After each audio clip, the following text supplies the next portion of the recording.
대승열반경 제7권 사제품을 공부하겠습니다.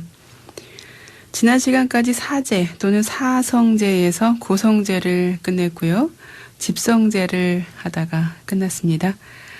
상육다니까야 초전법륜경에서는 괴로움의 원인을 가래라고 한다는 말씀까지 드렸습니다. 오늘은 가래를 조금 더 알아보고 다음으로 넘어가겠습니다.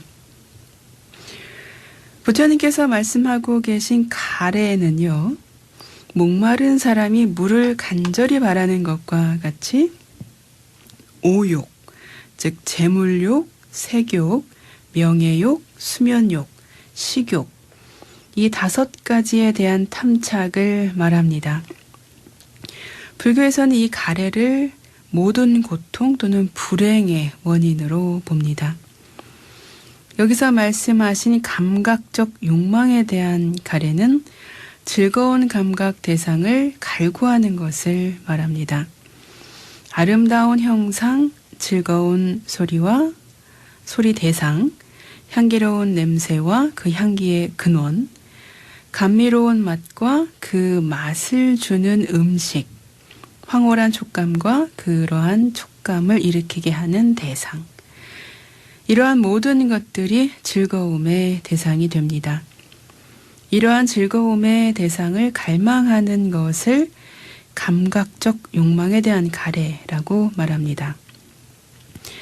두 번째가 존재에 대한 가래인데요. 이 존재에 대한 가래는 다시 태어나고자 하는 갈망을 말합니다. 세간과 자아는 사후에도 없어지지 않는다는 견해, 즉 상견, 항상 상자를 써서 상견을 지니고 영원히 존재하기를 갈망하는 것입니다. 죽은 뒤에도 윤회하는 주체자인 자아가 있다고 믿는 잘못된 생각입니다.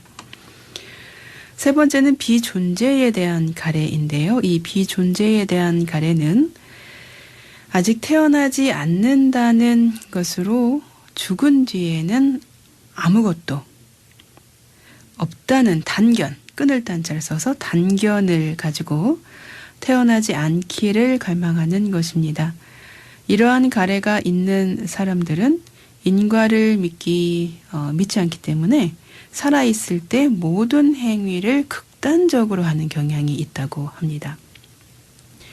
부처님께서는 이러한 세 종류의 가래를 제거해야 행복으로 한 발짝 나아갈 수 있다고 말씀하셨습니다. 가래를 제거하는 방법이 8가지가 있는데요. 그것을 팔정도라고 해서 도성제에서 다시 제시하고 계십니다. 그것은 뒤에 이어서 나오니까요. 그 순서에 가서 보도록 하겠습니다. 다음에는 153페이지 아랫부분인데요. 거기에는 멸성제에 관한 이야기가 나옵니다. 교재 내용을 보도록 하겠습니다.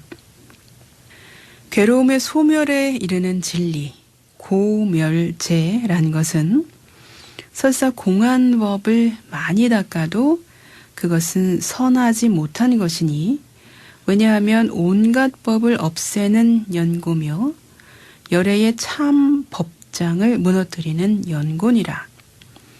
이렇게 닦는 것은 공한 법을 닦는 것이니, 괴로움의 소멸을 닦는 것은 모든 외도들과는 어기는 것이오늘 공한법을 닦는 것으로 괴로움의 소멸에 대한 진리라 한다면 모든 외도들은 공한법을 닦으니 역시 괴로움의 소멸에 대한 진리가 있다고 하리라. 만일 말하기를 열애장이 있음을 보지 못하더라도 온갖 번뇌를 없애버리면 들어갈 수 있다 하면 잠깐 동안 이 마음을 낸 인연으로 모든 법의 자제함을 얻으려니와 만일 열애의 비밀한 법장은 내가 없고 공적하다고 닦는 이가 있으면 이런 사람은 한량없는 세월의 생사 중에 헤매면서 고통을 받을 것이요. 그렇게 닦지 않는 이는 번뇌가 있더라도 빨리 멸할 수 있으리라.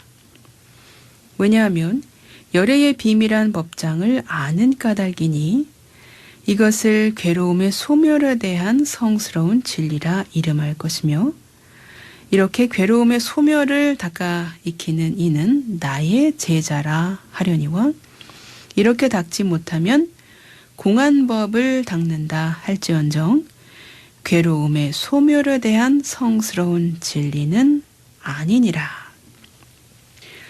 네, 세 번째는 괴로움은 멸할 수 있으며 괴로움을 없앤 상태가 열반이라고 하는 멸성제입니다. 괴로움의 원인은 무명, 즉 알지 못함 또는 가래라고 얘기를 아까 드렸었죠. 그 무명은 알지 못함인데 알게 되면 괴로움을 없앨 수 있다라고 할 수 있겠습니다. 다음은 도성제입니다. 네, 그 뒤에 이어서 보도록 하겠습니다. 교재 내용입니다. 괴로움의 소멸에 이르는 길에 대한 성스러운 진리, 도성제라 함은 불보, 법보, 승보와 바른 해탈을 말함이니 어떤 중생이 뒤바뀐 마음으로 삼보와 바른 해탈은 없고 생사에 헤매는 것이 환술과 같다고 말하며 그런 소견을 익히면 그 인연으로 삼계에 헤매면서 오래오래 고통을 받으리라. 만일 바른 마음을 내어 부처님이 항상 머물러 변치 아니하며 법보, 승보와 바른 해탈도 그러함을 보면 이 한 생각으로 말미암아 한량없는 세월의 자제한 과보를 마음대로 얻으리라. 왜냐하면 내가 지난 옛적에 4가지 뒤바뀐 마음으로 법 아닌 것을 법이라 여기고 한량없는 나쁜 업의 과보를 받았거니와 지금 그런 소견을 없애었으므로 부처님의 정각을 이루었으니 이것을 괴로움의 소멸에 이르는 길에 대한 진리라 하느니라. 어떤 사람이 삼보가 무상하다 말하면서 그런 소견을 닦으면 그것은 허망하게 닦은 것이요. 괴로움의 소멸에 이르는 길에 대한 성스러운 진리가 아니며 법이 항상 머문다고 닦는 이는 나의 제자니라. 진실한 소견으로 4가지 성스러운 진리를 닦는 것을 사성제라 이름하느니라. 네, 여기서 4번째는 괴로움을 멸하기 위한 8가지 바른 수행법, 즉 8정도가 있다는 도성제입니다. 괴로움의 멸함을 설명한 후에 도성제가 등장함은 곧 괴로움을 멸하는 깨달음이라는 것이 결코 머리로 깨치는 이론이 아니며 평생을 수행해 나가는 8정도 그 자체라는 것을 가리킵니다. 즉 깨달음, 열반으로 가는 길은 없으며 길이 곧 깨달음, 열반이라는 말과 일맥상통합니다. 8정도의 구체적인 내용을 보도록 하겠습니다. 정견, 정사유, 정어, 정업, 정명, 정진, 정념, 정정 이렇게 8가지인데요. 첫 번째 정견은 바른 견해라는 뜻입니다. 엄밀한 뜻으로는 인과의 도리, 즉 원인과 결과의 법칙, 즉 연기법을 바르게 아는 지혜를 말합니다. 두 번째는 정사유인데요. 정사유 또는 정사, 생각사자를 써서 정사라고 얘기를 하기도 합니다. 이 정사유는 올바른 사고방식 또는 올바른 마음가짐을 가리킵니다. 즉 항상 올바른 지혜에 의해서 바르게 사유하고 나 자신의 본분은 무엇인가, 나 자신은 무엇을 하여야 할 것인가를 생각하는 것입니다. 세 번째는 정어입니다. 정어는 말씀 어자를 써서 바른 언어적 행위를 말합니다. 올바른 견해나 올바른 사고방식에 입각한 말은 올바른 말이 되며 구체적으로 행하지 않아야 할 것으로는 거짓말, 망언이죠. 욕설, 악구라고도 합니다. 중상 또는 이것을 양설이라고도 합니다. 쓸데없는 말, 이것을 기어라고 하는데 이 네 가지를 행하지 않는 것을 들 수 있으며 행해야 하는 것으로는 성실하고 정다운 말로 사람을 대하는 것을 들 수 있겠습니다. 네 번째가 정업입니다. 정업은 올바른 신체적 행위를 가리킵니다. 살생, 도둑질, 불륜 등 잘못된 행위를 떠나 선행을 쌓는 것입니다. 다섯 번째가 정명인데요. 정명은 올바른 생활을 가리킵니다. 신구의, 다시 말하면 몸, 입, 마음의 삼업을 바르게 해서 사성제, 연기의 법칙, 인과의 법칙 등의 이치와 진리에 합당한 생활을 하는 것입니다. 정명의 반대를 사명, 삿된, 목숨 명자를 써서 삿된 생활, 여기서 목숨 명자는 생활이라고 보시면 되겠습니다. 삿된 생활 또는 사활명이라고 또 하기도 합니다. 여섯 번째가 정정진인데요. 네, 정정진은 정근이라고도 합니다. 부지런할 근자를 써서 정근, 이것은 올바른 노력 또는 올바른 용기를 가리킵니다. 용기와 노력을 가지고 길을 나아감으로써 열반을 성취할 수 있다는 것을 뜻합니다. 네. 일곱 번째가 이제 정념이 되겠는데요. 이 산스크리트 어른 삼마 삽디. 네, 이것은 바른 기억으로 염이라고 하는 것은 산스크리트어는 빨리어로 삿디라고 하는데요. 깨어있음 또는 알아차림 그런 것을 말합니다. 즉 주의력을 가지고 수행에 임하며 또한 생활에서는 자신과 주변의 입장에 대해 세심하게 주의를 기울이는 사려 깊은 태도로 일에 임한다는 것을 뜻합니다. 네, 정정이 이제 여덟 번째 마지막인데요. 정정은 올바른 선정을 가리킵니다. 선정을 통해 마음이 안정되고 고요해짐에 따라서 이에 의해 사물을 정확하게 보는 정견, 즉 올바른 견해 또는 지혜가 발현되며 이에 따라 정업, 정명, 바른 신체적 행위와 바른 생활 등의 올바른 행동과 생활을 할 수 있다는 것을 뜻합니다. 대승불교의 교의에 따르면 선정바라밀은 지혜바라밀이 발현되게 하는 직접적인 수단 또는 원인이라고 말합니다. 네, 그러한 설명을 듣고 가섭 보살이 부처님께 말씀을 올립니다. 세존이시여, 지금에야 깊고 깊은 성인의 네 가지 성스러운 진리, 이 사성제를 닦을 줄을 알았나이다 하면서 감사의 마음을 표하면서 사제품이 이렇게 끝나게 됩니다. 사제품이 끝나고 나서 그 다음은 사도품으로, 이 도라고 하는 것은 뒤바뀔 도, 전도될 도 이런 뜻이죠. 네 가지 뒤바뀜을 말합니다.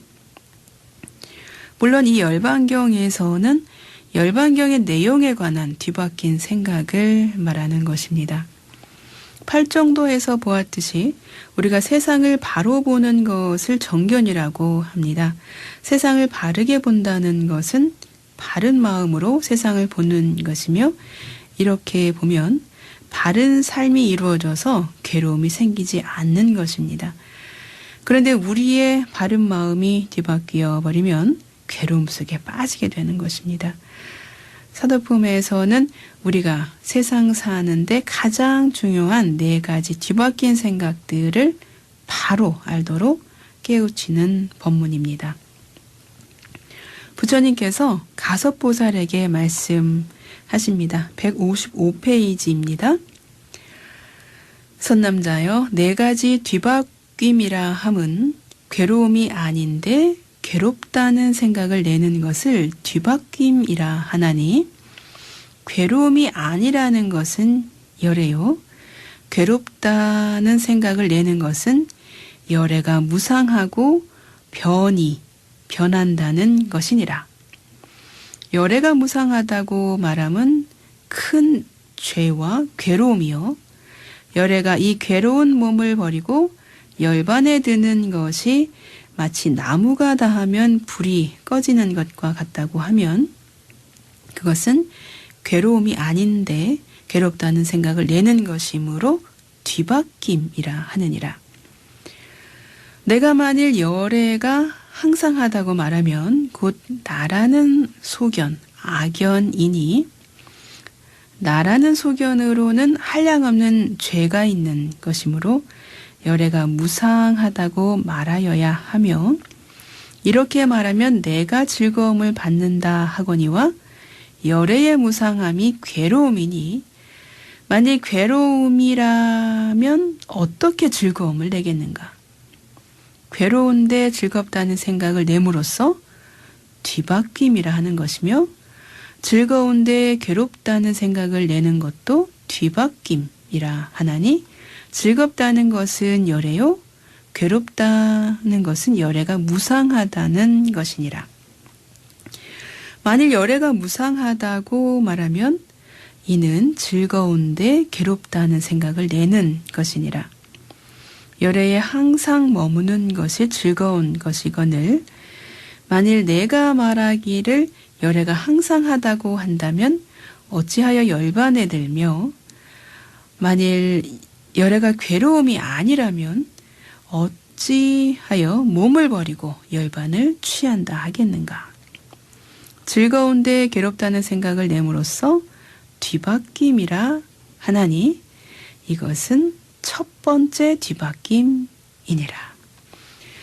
네, 여기서 말씀하고 계신 첫 번째 뒤바뀜은 괴로움의 전도를 말씀하고 계십니다. 부처님의 경지는 괴로움이 없는데 늙어 병들어 죽는 괴로움이 있다고 생각하는 경우입니다. 이렇게 생각하는 것은 부처님의 본체를 잘못 이해했기 때문입니다. 부처님은 제법의 이치를 다 통달해서 생사의 괴로움에서 해탈하여 열반에 들어있으니 열애는 생멸이 아닙니다.